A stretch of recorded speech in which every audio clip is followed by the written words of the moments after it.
Po sa CDO City Drug Enforcement Unit di Siyudad sa Malaysia di kasaog bypass operation particular diris by Purok 2 Barangay Poblasyon di Siyudad sa Malaysia.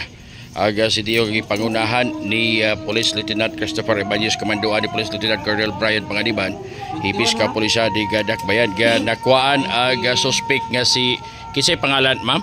Jinjin. Tinod ngalan? Jinjin. Jinjin? Ha? Babila. Nakuha aga pila ka sa sini? 1, 2, 3, 4, 5 unom, 5 ka mga sasi unya dunay gagmay gyapon mga isod ko. Ano ba? Minyo? Trabaho na mo? Mao na siya aga nakuha karon kamulo aga tagging isod. Usa ka 500 pesos bill, usa ka cellphone. 500 pesos bill ga bypass money mga isod ko. Usa sa tunga sako aga nakuha. Aga nakuha.